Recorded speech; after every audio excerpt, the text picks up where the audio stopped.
함께 창세기 12장 1절부터 봉독하도록 하겠습니다. 여호와께서 아브라함에게 이르시되 너는 너의 고향과 친척과 아버지의 집을 떠나 내가 내게 보여줄 땅으로 가라. 내가 너로 큰 민족을 이루고 내게 복을 주어 내 이름을 창대하게 하리니 너는 복이 될지라. 너를 축복하는 자에게 내가 복을 내리고 너를 저주하는 자에게 내가 저주하리니 땅의 모든 족속이 너로 말미암아 복을 얻을 것이라 하신지라. 이에 아브람이 여호와의 말씀을 따라갔고 롯도 그와 함께 갔으며 아브람이 하란을 떠날 때에 75세였더라. 아브람이 그의 아내 사레와 조카 룻과 하란에서 모든 소유와 얻은 사람들을 이끌고 가나안 땅으로 가려고 떠나서 마침내 가나안 땅에 들어갔더라. 아브람이 그 땅을 지나 세겜 땅 모래 상수리 나무에 이르니 그때에 가나안 사람이 그 땅에 거주하였더라. 여호와께서 아브람에게 나타나 이르시되 내가 이 땅을 내 자손에게 주리라 하신지라.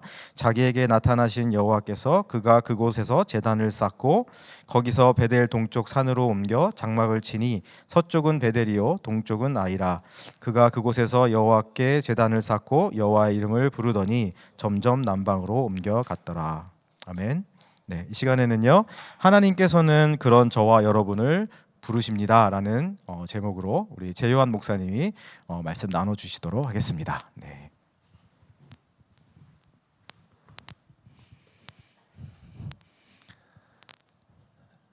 할렐루야. 아멘. 오랜만에 인사드리는 것 같습니다. 그동안 평안하셨습니까? 네, 목사님께서 소개해 주신 대로 오늘은 하나님께서는 그런 저와 여러분 부르십니다 라는 제목으로 말씀을 전하겠습니다. 네, 앞서 목사님께서 이미 다 소개를 해주셨고 얘기를 해주셨는데 저는 원고대로 가는 사람이라 그냥 다시 말씀드리겠습니다. 2026년 올해부터 워십 온에어 서리 센트럴은요 작년에 먼저 시작한 레벨스톡 바이블 온에어 성경 연구 스케줄에 맞춰서 창세기를 함께 보고 있습니다. 원래 서리 센트럴은 빌리지 교회 설교 스케줄에 맞춰서 성경 연구를 했는데요. 바이블 온에어 성경 연구를 하시는 모든 분들이 본문을 통일해서 같은 본문으로 성경 연구를 하면 같은 본문을 가지고 설교도 나눌 수 있겠다라는 생각에 레벨스톡 분들이 하는 창세기로 함께 하기로 결정하였습니다. 성경 연구를 열심히 하신 분들은 설교가 더 잘 들리실 거고 은혜가 더 풍성할 줄 믿습니다. 또한 성경 연구를 아직 못하고 계신 분들도 이 기회에 함께 참여하시면 정말 좋겠습니다. 감사하게도 지난주 본문이었죠. 하나님께서 아브라함을 부르시는 장면을 설교로 준비할 수 있게 되어서 정말로 좋았습니다. 제가 또 자칭 아브라함 장인입니다. father in law의 장인이 아니고요. 자칭 아브라함 마스터입니다. 그런데 아브라함의 믿음을 칭찬하는 마스터가 아니라요. 어떻게 하면 아브라함의 믿음 없음을 철저하게 깔까 하는 마스터입니다. 그런 의미에서 오늘 믿음의 조상 아브라함에 대한 여러분의 선입관, 편견 다 깨드리겠습니다. 여러분은 보통 아브라함이라고 하면 어떤 이미지가 떠오르십니까? 바로 믿음의 조상입니다. 아브라함을 믿음의 조상이라 부르긴 하지만 오해해서는 안 됩니다. 아브라함이 우리가 본받을 만큼 믿음이 좋아서 믿음의 조상이 아니기 때문입니다. 믿음의 조상이라 함은 그런 의미에서 붙여진 것이 아니고 죄인인 인간을 하나님께서 어떻게 일방적으로 찾아오셔서 간섭하시고 그 인생을 붙드시는지, 그래서 그에게 어떻게 믿음을 불어넣어 주시고 또 그 허락하신 믿음으로 하나님의 구원을 이루어 가시는지 보여주는 대표적인 예가 된다는 점에서 아브라함이 믿음의 조상이다라고 하는 것이죠. 이것을 가장 잘 설명해 줄 수 있는 인물이 아브라함입니다. 왜냐하면 이 아브라함의 인생을 살펴보다 보면 우리 모습과 조금도 다르지 않는 모습을 보게 되기 때문입니다. 아브라함을 통해서 나 역시도 이런 인간이구나, 이런 아브라함 같은 나를 하나님께서 붙잡으셔서 하나님의 끈질긴 사랑과 열심으로 나 역시도 믿음의 사람으로 만들어 가시는구나를 깨닫게 되는 것이죠. 아브라함이 태어날 때부터 믿음이 좋고 그의 삶이 탁월해서 남달라서 믿음의 조상이 절대 아니라는 말씀입니다. 하나님께서 그에게 은혜로 믿음을 허락하셨습니다. 지금부터 아브라함이 어떤 사람인지 그 부르시는 장면을 통해 함께 살펴보도록 하겠습니다. 우선 창세기 12장 1절인데 제가 말씀 읽겠습니다. 여호와께서 아브라함에게 이르시되 너는 너의 고향과 친척과 아버지의 집을 떠나 내가 내게 보여줄 땅으로 가라. 여호와께서 아브라함에게 이르시되, 여기서 아브라함은 하나님께서 아브라함의 이름을 바꾸기 전의 이름이죠. 아브라함은 존귀한 아버지라는 뜻인데 자녀가 없어서 이름이 참으로 우스운 아브라함입니다. 존경받는 아버지, 존귀한 아버지, 가치 있는 아버지라는 뜻인데 자녀가 없어요. 아브라함은 열국의 아비, 여러 민족의 아버지라는 뜻입니다. 이름만 존귀한 아버지이면서 자녀가 없는 아브람을 훗날 아들 이삭을 주시고 여러 민족의 아버지 아브라함이라고 이름을 하나님께서 바꾸어 주십니다. 그런데 지금은 아직 아브람이죠. 여호와께서 아브람에게 말씀하십니다. 너의 고향과 친척과 아버지의 집을 떠나 내가 내게 보여줄 땅으로 가라. 하나님께서 이렇게 말씀하심은 지금 아브라함이 고향, 친척, 아버지 집에 살고 있다는 것을 의미합니다. 그렇다면 아브라함의 고향이자 아버지의 집인 곳 지금 어디일까요? 그 힌트는 창세기 11장 27절 28절에 있습니다. 제가 말씀 읽겠습니다. 데라의 족보는 이러하니라. 데라는 아브람과 나홀과 하란을 낳고 하란은 롯을 낳았으며 하란은 그 아비 데라보다 먼저 고향 갈대아인의 우르에서 죽었더라. 아브람의 아버지의 이름이 데라입니다. 그리고 그 데라의 집이 있는 곳이 갈대아인의 우르입니다. 그러니 당연히 아브람의 고향도 바로 이곳 갈대아인의 우르죠. 또한 아브람에게는 나홀과 하란이라는 두 명의 형제가 있었습니다. 그런데 그들의 고향 역시 갈대아인 우르인데요. 이곳에서 아브람의 형 하란이 죽습니다. 가족 중에 하란이 아버지 데라보다 먼저 죽은 것이죠. 이 하란의 아들이 바로 아브람의 조카 롯입니다. 31절인데 말씀 제가 읽겠습니다. 데라가 그 아들 아브람과 하란의 아들인 그의 손자 롯과 그의 며느리 아브람의 아내 사레를 데리고 갈대아인의 우르를 떠나 가나안 땅으로 가고자 하더니 하란에 이르러 거기 거류하였으며, 데라가 그의 아들 아브람과 하란의 아들 그의 손자 롯을 데리고 갈대아인의 우르를 떠나서 하란으로 가서 거기에 정착합니다. 그런데 아버지 데라도 하란에서 얼마 살지 못하고 죽습니다. 그리고 오늘 본문 12장 1절 하나님께서 현재 하란에 거주하고 있는 아브라함을 부르시는 장면이죠. 그런데 여기서 중요한 것은 이 부르심이 하나님께서 아브라함을 과거에 이미 한 번 부르시고 두 번째로 아브라함을 부르시는 장면이라는 것이죠. 흔히들 창세기 12장을 하나님께서 아브라함을 첫 번째 부르시는 것으로 오해하지만 하나님께서는 아브라함을 한 번 부르신 것이 아니라 두 번 부르셨습니다. 그 증거가 사도행전 스데반 설교 중에 나옵니다. 사도행전 7장 2절부터 4절 말씀인데 말씀 제가 읽겠습니다. 스데반이 이르되 여러분 부형들이여 들으소서. 우리 조상 아브라함이 하란에 있기 전 메소보다미아에 있을 때에, 여기 메소보다미아가 갈대아 우르입니다. 영광의 하나님이 그에게 보여 이르시되 내 고향과 친척을 떠나 내가 내게 보일 땅으로 가라 하시니 아브라함이 갈대아 사람의 땅을 떠나 하란에 거하다가 그의 아버지가 죽음에 하나님이 그를 거기서 너희 지금 사는 이 땅으로 옮기셨느니라. 아멘. 어떠십니까? 창세기 12장 1절에 하나님께서 아브라함에게 나타나신 것은 첫 번째가 아니라 두 번째 나타나신 것이죠. 그러니까 하란에 있을 때 아브라함에게 처음 나타나신 것이 아니고 갈대아인의 우르에 메소포다미아에 있을 때 하나님께서 아브라함에게 이미 한 번 나타나신 적이 있었다는 것입니다. 그때도 똑같은 명령을 하셨습니다. 내 고향과 친척을 떠나서 내가 내게 보일 땅으로 가라. 그런데 아브람과 그의 가족은 여전히 갈대아인의 우르에서 움직이지 않았습니다. 아니, 하나님께서 나타나셔서 말씀을 주셨는데 왜 움직이지 않았을까요? 그 이유는 아브람과 그의 가족, 정확히 말하면 데라와 그의 가족이 여호와 하나님을 믿지 않았기 때문입니다. 아니, 이게 무슨 말인가요? 아브람이 하나님을 믿지 않았다니요. 네, 그렇습니다. 이를 뒷받침하는 증거 구절로 여호수아 24장 1절 2절 말씀을 제가 읽겠습니다. 여호수아가 이스라엘 모든 지파를 세겜에 모으고 이스라엘 장로들과 그들의 수령들과 재판장들과 관리들을 부르매 그들이 하나님 앞에 나와 선지라. 여호수아가 모든 백성에게 이르되 이스라엘의 하나님 여호와께서 이같이 말씀하시기를 옛적에 너희 조상들 곧 아브라함의 아버지 나홀의 아버지 데라가 강 저쪽에 거주하여 다른 신들을 섬겼으나 아멘. 여기 보시면 너희 조상들 곧 아브라함의 아버지 나홀의 아버지 데라가 강 저쪽에 거주하면서 다른 신들을 섬겼다고 기록하고 있습니다. 게다가 조상들이라는 단수가 아닌 복수형이 쓰여 있습니다. 한 사람, 데라 한 사람을 말하는 게 아니고요. 데라를 비롯한 아브라함, 나홀, 하란 모두 다른 신을 섬기고 있었다라는 것이죠. 어떻습니까? 우리가 믿음의 조상이라고 알고 있는 아브라함의 과거는 이렇습니다. 우상을 섬기는 지역에서 우상을 섬기는 집안에 우상을 섬기는 자였습니다. 이것이 바로 아브라함입니다. 지금 창세기와 사도행전과 여호수아를 병행하면서 왔다 갔다 설명하다 보니 헷갈리실 것인데요. 다시 정리해서 말씀드리겠습니다.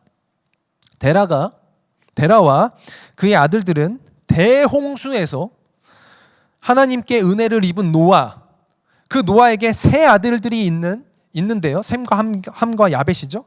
그런데 노아에 의해 가장 큰 축복을 받은 셈의 후손이었음에도 불구하고 데라는 셈의 후손이에요. 아브람도 셈의 후손이죠. 그 후손이었음에도 불구하고 자신들을 향한 하나님의 계획을 깨닫지 못하고 갈대아인의 우르에 살면서 다른 신을 우상을 숭배했습니다. 이래서 성경 연구는 창세기면 창세기, 마태복음이면 마태복음, 성경 한 권을 정해서 한 장 한 장 가야지 그렇지 않고 건너 하다 보면 잘 이해가 안 돼요. 어쩔 수 없죠. 그럼에도 간단히 설명드리겠습니다. 가장 중요한 포인트는 아담의 범죄로 인해 타락한 죄가 전가된 인간은 하나님께서 아무리 홍수 가운데 은혜를 베푸시고 아버지가 다른 자식과 다르게 축복을 해도 그들 스스로 하나님을 떠나 살면 다른 신을, 세상을, 돈을 섬기게 돼 있는 게 인간이다라는 것이죠. 예수님께서 말씀하셨죠. 나는 포도나무요 너희는 가지라. 그가 내 안에 내가 그 안에 거하면 사람이 열매를 많이 맺나니 나를 떠나서는 너희가 아무것도 할 수 없음이라. 사람이 내 안에 거하지 아니하면 가지처럼 밖에 버려져 마르나니 사람들이 그것을 모아다가 불에 던져 사르느니라. 데라의 가족도 그러했습니다. 하나님의 은혜를 입었고 하나님의 택하심을 받았으나 그들 스스로 하나님에서 떠나서 우상을 섬기며 이방 지역에 그렇게 살다 보니 하나님을 모르고 우상 숭배하는 그런 집안에서 살고 있었던 거죠. 또한 이때 당시는 아버지가 족장입니다. 족장 시대죠. 가정의 제사장이고 주권자라는 것이에요. 그렇기에 아브라함도 아버지 데라의 신앙이 곧 자신의 신앙입니다. 아브라함 역시 하나님이 아닌 다른 신을 섬겼습니다. 그런 그가 우상을 섬기며 가족들과 갈대아인의 우르에 있을 때 하나님께서는 처음으로 아브라함을 부르십니다. 아브라함은 하나님의 부르심을 깨닫고 아버지 데라에게 하나님께서 자신을 부르셨다라고 말했죠. 이에 데라를 비롯한 온 가족이 하란으로 옮겨갑니다. 이 내용이 우리가 아까 살펴보았던 사도행전 스데반 집사의 설교 중에 나오죠. 다시 한번 제가 읽어드리겠습니다. 스데반이 이르되 여러분 부형들이여 들으소서. 우리 조상 아브라함이 하란에 있기 전 메소포타미아 갈대아인의 우르에 있을 때 영광의 하나님이 그에게 보여 이르시되 내 고향과 친척을 떠나 내가 내게 보일 땅으로 가라 하시니 아브라함이 갈대아 사람의 땅을 떠나 하란에 거하다가. 자, 그런데 여기서 한번 생각해 볼 것이 있습니다. 어떤 아버지가요? 아들이 꿈에 자신들이 숭배하는, 자신들이 섬기는 신이 아닌 다른 신이 나와서 이민을 가라고 했다고 해서 그래서 우리 가족이 전체가 옮겨가야 된다라고 하면 그래 가자 라고 할 아버지가 있을까요? 둘 중에 하나죠. 아들의 꿈이 그동안 자신들의 삶의 여러 결정과 선택에 있어서 좋은 영향을 끼쳤던가 아니면 아버지도 그 고향을 떠나고 싶었던가 둘 중에 하나죠. 아브라함 꿈 때문은 아닌 것만 같고요. 데라가 이민을 결정하게 된 이유는 고향과 친척을 떠날 것을 결심한 이유는 아무래도 첫째 아들 하란이 자신보다 일찍 죽어서 묻힌 고향 땅에 더 이상 있고 싶지 않았던 것 아닐까 생각이 됩니다. 또한 하나님께서 아브라함에게 말씀하신 그 시점 이후 얼마 지나지 않아서 하란이 죽었을 수도 있고요. 물론 성경은 하란의 죽음과 데라의 움직임, 데라의 가족의 이민을 연결지어 설명하고 있지 않습니다. 그러나 창세기 11장 28절을 다시 보시면 하란은 그 아비 데라보다 먼저 고향 갈대아인의 우르에서 죽었더라. 하란의 고향이 갈대아인의 우르입니다. 하란이 죽기까지 살았던 곳도 갈대아인의 우르입니다. 그렇다면 데라는 최소 큰아들 하란을 낳아서 그 아들의 죽음을 보기까지 갈대아 우르에서 살았던 거죠. 오랜 세월을 살던 곳을 자신들이 숭배하는 신이 아닌 다른 신이 자신의 아들 꿈에 나타나서 옮겨가라 라고 했다고 해서 그들이 삶의 지경을 옮겼다? 다들 캐나다 이민을 결정하시기까지 여러 가지 상황들이 있으셨잖아요. 그게 좋은 이유였을 수도 있고 불가피한 이유였을 수도 있지만 마찬가지로 아무튼 데라는 가족을 이끌고 하란으로 갑니다. 공교롭게도 큰 아들 하란과 발음이 비슷하지만 스펠링은 다른 하란이라는 지역으로 그들이 옮겨가서 그곳에서 머물며 삽니다. 하나님께서 아브라함을 인도해서 들이시려는 땅은 가나안 땅 아닌가요? 그런데 데라의 가족은 가나안이 아닌 왜 하란에 머물러 살았던 것일까요? 왜 그랬을까요? 저와 여러분은 결론을 알기 때문에 하나님께서 아브라함을 인도해 들이시려는 땅이 가나안 땅이다 라는 것을 알고 있습니다. 그러나 아브라함, 데라의 가족은 아직 그 땅이 어느 땅인지 알지 못하고 가는 것입니다. 우선 하나님께서 말씀으로 그들 가운데 말씀하셨고 그들의 등을 떠미시니까 어쩔 수 없이 간 거죠. 마지못해 등 떠밀려서 하란으로 왔습니다. 그런데 여기가 거긴가? 하면서 주저앉은 것이죠. 더군다나 이 하란이라는 지역이 그들의 눈으로 봤을 때 살기에 괜찮고 하나님께서 가라 하신 곳이 아닐까 하면서 하란에 머물렀었던 것이죠. 저와 여러분도 마찬가지 아닙니까? 삶을 살아가면서 하나님의 뜻이 어디 있는지 알지 못하고 이건가 저건가 여긴가 저긴가 할 때 사실 잘 모르면 물어야 하는데 우리는 본성상 우리 눈에 좋고 우리 몸에 편한 거 우리 마음에 드는 곳을 선택해버립니다. 하나님께 잘 묻지 않습니다.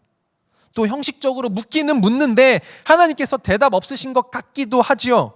그런데 대답이 없으신 건요 그게 하나님의 뜻이 아니기 때문입니다. 아브람의 가족도 데라의 가족도 지금 그냥 그렇게 하란에 정착해버린 것입니다.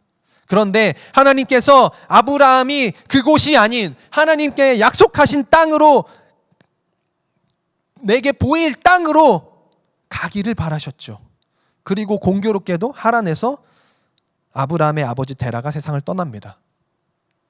저는 차마 하나님께서 아브라함을 약속의 땅으로 나아가게 하시기 위해 아브라함의 아버지 데라를 데려가셨다라는 표현을 사용하지 않겠습니다. 왜냐하면 하나님께서 어떤 분이신지 어느 정도 경험이 있으신 분이면 이 상황을 이해하실 거예요. 하지만 아직 하나님이 어떤 분이신지 잘 모르시는 분들은 하나님의 성품에 대해서 오해하실 수 있기 때문에 그렇게 말씀드리지 않겠습니다. 그리고는 딱 성경이 말씀하는 부분만 말씀드리겠습니다. 계속해서 인용했던 사도행전 7장 2절 4절 오늘 계속 세 번째 듣는데요. 되게 중요해요. 다시 제가 읽어드리겠습니다. 스데반이 이르되 여러분 부형들이여 들으소서. 우리 조상 아브라함이 하란에 있기 전 메소포타미아에 있을 때에 영광의 하나님이 그에게 보여 이르시되 내 고향과 친척을 떠나 내가 내게 보일 땅으로 가라 하시니 아브라함이 갈대아 사람의 땅을 떠나 하란에 거하다가 그의 아버지가 죽음에 하나님이 그를 거기서 지금 너희 사는 이 땅으로 옮기셨느니라. 스데반 집사도 하나님께서 아브라함을 약속의 땅으로 나아가시기 하기 위해서 데라를 죽이셨다고 표현하지 않습니다. 다만 그들이 하란에 거하다가 데라가 죽음에 하나님께서 아브라함을 거기서 너희 지금 사는 땅 가나안 땅으로 옮기셨다라고 말하죠. 하나님께서 그 사랑하시는 사람을 구원하시기 위해서 하나님의 자녀, 하나님의 백성 삼으시기 위해서 그가 겪는 모든 상황과 모든 감정까지도 사용하시는 분이심을 믿으시기 바랍니다. 그런데 여기서 우리가 믿음장이라고 알고 있는 히브리서 11장에서는 아브라함을 어떻게 기록하는지 한번 살펴봐야겠습니다. 히브리서 11장 8절인데요. 말씀 제가 읽겠습니다. 믿음으로 아브라함은 부르심을 받았을 때에 순종하여 장래의 유업으로 받을 땅에 나아갈새 갈 바를 알지 못하고 나아갔으며. 많은 사람들이 아브라함에 관하여 오해를 일으키는 부분이 바로 여기입니다. 아브라함의 순종. 아브라함은 하나님의 부르심에 믿음으로 갈 바를 알지 못하고 나아갔다. 아브라함이 믿음으로 나아간 것처럼 우리도 하나님의 부르심에 믿음으로 나아가면 복을 받게 된다. 이런 식으로 오해하죠. 그러나 지금까지 함께 살펴본 대로 어디 아브라함이 믿음으로 순종함으로 갈 바를 알지 못하고 나아갔습니까? 물론 갈 바는 알지 못했죠. 다만 아브라함에게 믿음이나 순종은 없었습니다. 아브라함은 어쩔 수 없이 하나님의 끈질긴 설득과 인도와 은혜의 주심으로 등 떠밀려 인도함 받아 나아갔던 거죠. 그렇게 두 번째로 아브라함에게 하나님께서 나타나셔서 다시 첫 번째 때와 동일한 명령과 약속을 주시는 것이 오늘 본문 1절에서 3절 말씀입니다. 여호와께서 아브라함에게 이르시되 너는 너의 고향과 친척과 아버지의 집을 떠나 내가 내게 보여줄 땅으로 가라. 내가 너로 큰 민족을 이루고 내게 복을 주어 내 이름을 창대하게 하리니 너는 복이 될지라. 너를 축복하는 자에게는 내가 복을 내리고 너를 저주하는 자에게는 내가 저주하리니 땅의 모든 족속이 너로 말미암아 복을 얻을 것이니라 하신지라. 여기 말씀을 보시면요, 내가 분명 하나님께서 다 하시겠다고 선언하십니다. 그런데 우리는 자꾸만 아브라함의 믿음과 순종을 찾습니다. 그리고 아브라함이니까, 믿음의 조상이니까, 대단한 사람이었으니까 라는 식으로 쉽게 아브라함을 위인으로 만들어 버립니다. 그러나 아브라함은 저와 여러분과 조금도 다를 바가 없는 존재입니다. 하나님께서 아브라함, 이름은 존귀한 아버지지만 자녀가 없는 아무것도 아닌 존재를 부르셔서 어쩌면 그 시대에 가장 보잘것없는 자를 일부러 택하셔서 가장 존귀한 자, 복의 근원으로 세우십니다. 그런데 이 부분에서 저와 여러분이 오해하는 것 한 가지가 더 있습니다. 바로 하나님께서 아브라함에게 약속하시는 복에 대한 오해입니다. 잘 보시면 이 복은 분명 현재적인 복이 아니라 미래적인 복입니다. 죄다 하나님께서 내가 너에게 뭐뭐 할 것이야 미래 시제잖아요. 그래서 아브라함이 하나님께 받은 복은 무엇이었습니까?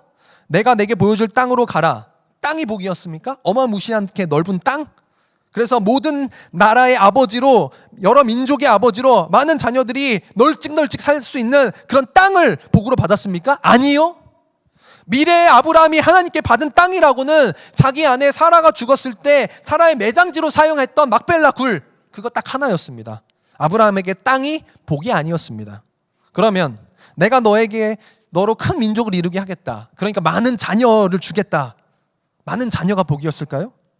이때는 이 고대 시대에는 사람의 생명과 재산을 치안과 질서와 법, 다시 말하면 국가가 어떤 제도권이 보호해 주는 것이 아니라 혈연, 가족이, 친척이 자녀가 유일한 보호 수단이었습니다.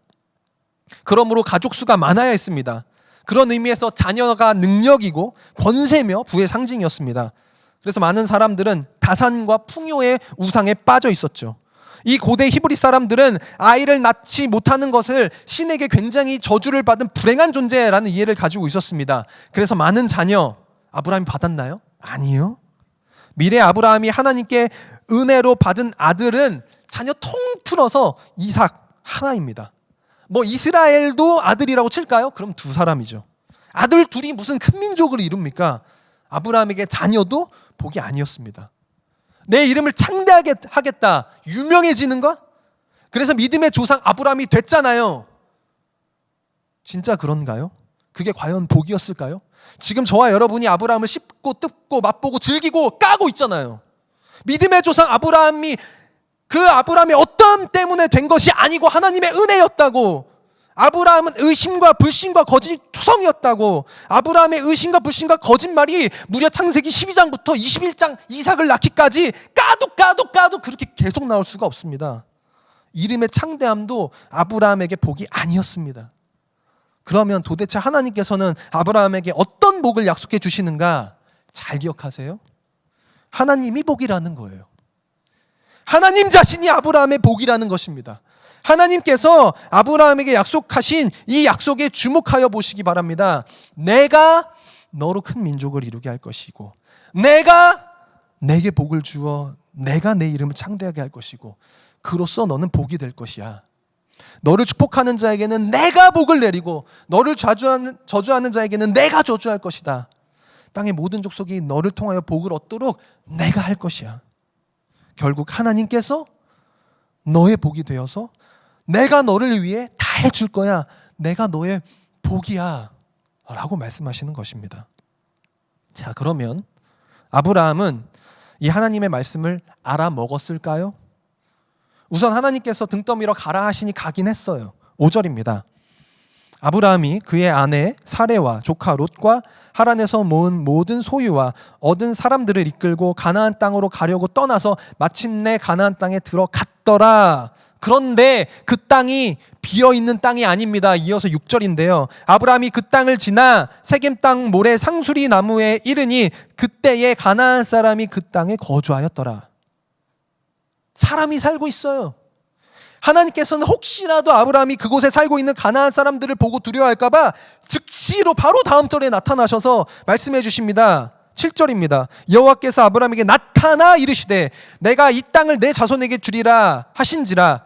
자기에게 나타나신 여호와께 그가 그곳에서 제단을 쌓고, 하나님께서 직접 나타나 이 땅이 맞다라고 가르쳐 주시니 일단 제단을 쌓고 감사하기는 합니다만, 다음 절인 8절에 거기서 베델 동쪽 산으로 옮겨 장막을 치니 서쪽은 베델이요 동쪽은 아이라. 그가 그곳에서 여호와께 제단을 쌓고 여호와의 이름을 부르더니. 계속 제단을 쌓고 여호와의 이름을 부르고 막 이런 내용이 나오니까 굉장히 신령하고 거룩한 내용 같지만, 하나님께서는 아브라함에게 내가 이 땅을 내 자손에게 주리라 라고 직접 나타나셔서까지 말씀해 주셨는데요, 아브라함은 거기서 옮겨서 베델 동쪽 산에 장막을 칩니다. 그런데 아브라함이 장막을 친 위치를 성경이 일부러 콕 집어 소개합니다. 서쪽은 베델이요 동쪽은 아이라. 베델과 아이 사이에 장막을 치고 자리를 잡은 것이죠. 베델, 하나님의 집이라는 뜻입니다. 야곱은 아브라함의 손자입니다. 먼 훗날 야곱이 형 에서와 아버지 이삭을 속이고 장자의 축복을 받아서 형을 피해 도망하다가 지쳐서 돌베개를 베고 자는데 하늘의 사닥다리가 하늘에 닿았고 하나님의 천사가 그 위로 오르락내리락, 가장 끝에서 하나님께서 서셔서 나는 여호와니 너의 조부 아브라함의 하나님이요 이삭의 하나님이라.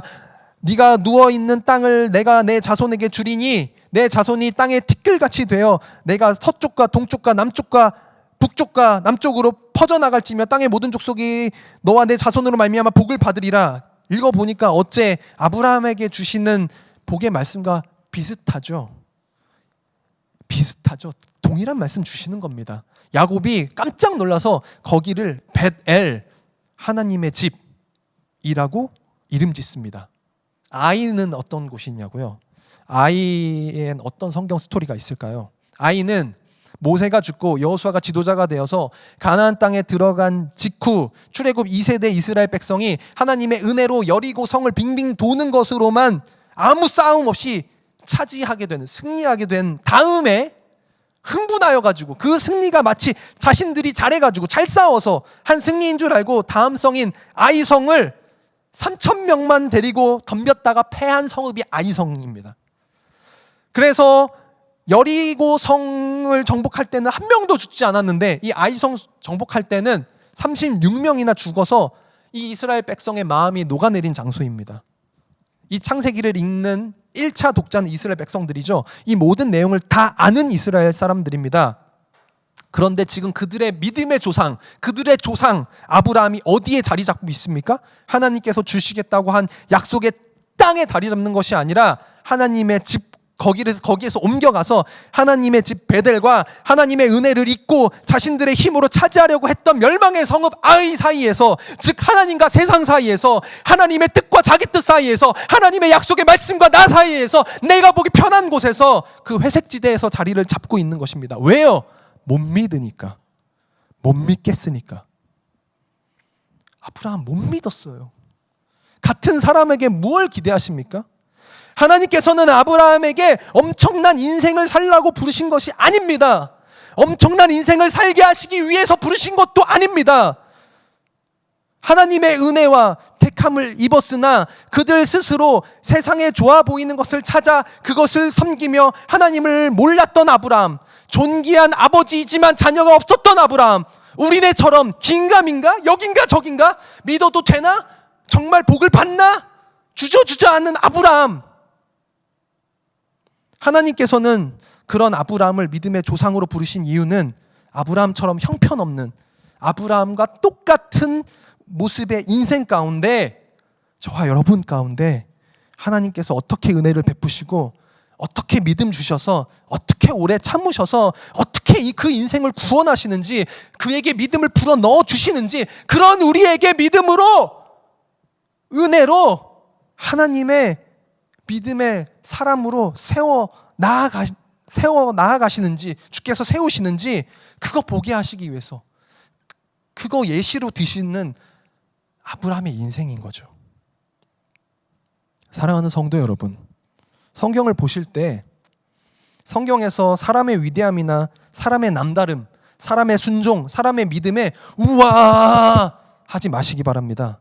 의인은 없나니 하나도 없다고 로마서 3장에서 분명히 말씀하셨는데, 그 죄인 투성인 우리 가운데 하나님께서 오직 하나님의 은혜로 한 사람을 택하시고 은혜를 베푸시고 약속하시고 기다려주시고 모든 상황으로 설득하셔서 그 약속을 받아들이게 하시고 결국 믿도록 하시고, 그래서 하나님, 내가 결국 하나님을 믿습니다, 하나님께서 나의 주인, 나의 하나님, 나의 구원자이십니다 고백하게 하시는 하나님이심을, 그 하나님을 보시기 바랍니다.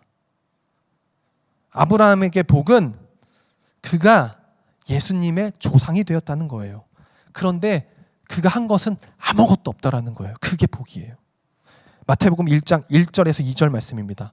아브라함과 다윗의 자손 예수 그리스도의 계보라. 예수님의 족보가 나오는데 아브라함과 다윗의 자손 예수 그리스도의 계보라. 아브라함이 이삭을 낳고, 이렇게 시작해요. 그 앞에 창세기 앞에 살았던 그 인물들이 아니고 아브라함과 다윗의 자손 예수 그리스도의 계보라. 아브라함이 이삭을 낳고, 이게 아브라함에게 허락된 복이에요. 하나님이 복이 되어주셨다는 거예요. 그는 그 인생 가운데 아무것도 내보일 만한 게 없는데 하나님께서 그 인생을 설득하시고 그 인생을 은혜 베풀어 주시고 약속해 주시고 기다려 주셔서 믿음의 조상 삼으셨다라는 거죠. 창세기 12장에서 처음 하나님께서 그를 부르실 때 아브라함은 이렇게 될 줄 꿈에도 생각 못했습니다. 그리고 죽지 못해서, 죽을까봐, 오해할까봐 이렇게 표현 안 하려 했는데 해도 될 것 같아요. 형 데려가시고 아빠 데려가시고 다음 탔긴 나네? 나 죽으면 안 되는데 죽을까봐 하나님 말 들어보자. 하나님 인도하시며 억지로 질질 끌려갔습니다. 그러다 보니 그는 오직 하나님에 의해서 믿음의 사람이 되었습니다. 저와 여러분도 마찬가지입니다. 하나님께서 성경에서 결코 믿음이 대단한 사람을 부르시지 않습니다. 만약 믿음이 대단한 사람만을 선택하셔서 하나님의 백성으로 부르셨다면 기독교는 복음이 아닙니다. 그러나 기독교가 복음인 이유는 우리의 구원됨의 이유, 근거가 우리에게 있지 않고 하나님께, 그의 아들 예수 그리스도께 있기 때문입니다. 한 번 더 불러봅니다. 한 달에 한 번 찾아뵙는데 애틋함과 사랑의 부름으로 불러봅니다. 사랑하는 성도 여러분, 하나님의 부르심에는 실수와 실패와 포기란 없습니다. 하나님께서는 저와 여러분의 연약함, 죄, 부족한 부분, 형편없음, 그 죄로 인한 죄책마저도 주님 사랑하시고 그런 우리를 위해 예수님을 보내셔서 십자가의 죽으심으로써 우리를 구원하셨습니다. 오직 하나님에 의해 우리 모두가 아브라함과 같은 믿음의 사람으로 부르심을 받았고 믿음의 사람이 되어지는 과정 중에 지금 오늘을 살아가고 있습니다. 창세기 21장에서 아브라함이 하나님께 이삭을 드려 진짜 찐 믿음의 조상이 되기까지 까도 깔 수 없는 엄청난 의심과 불신과 죄와 연약함이 있지만 하나님께서는 그를 그렇게 되게 하셨습니다. 하나님께서 하셨습니다. 우리 인생도 우리 스스로 인생을 볼 때 답이 없고 까도 깔 것밖에 없고, 아니 남들은 다 나에 대해서 모르는데 내가 나를 아는 나, 그 인생일지라도 하나님은 저와 여러분을 사랑하셔서 우리를 붙드시고 우리를 인도하시고 우리를 기다리시고 우리에게 약속 주시고 우리의 삶을 붙드십니다. 그러니 쫄지 말고 담대하게 하나님의 자녀됨을 누리시는 저와 여러분이 되시기를 주님의 이름으로 간절히 축원드립니다. 기도하겠습니다. 사랑의 하나님 아버지, 감사합니다. 주님, 그렇습니다. 하나님께서 다 하셨습니다. 우리의 인생도 하나님께서 다 하고 계십니다. 지금도 간섭하시고 지금도 계획하시고 개입하셔서 주님의 뜻을 우리에게 가르치시고 주님의 인내와 주님의 사랑으로 주님의 은혜로 우리의 삶을 지켜 보호 인도 붙드신 줄 믿습니다.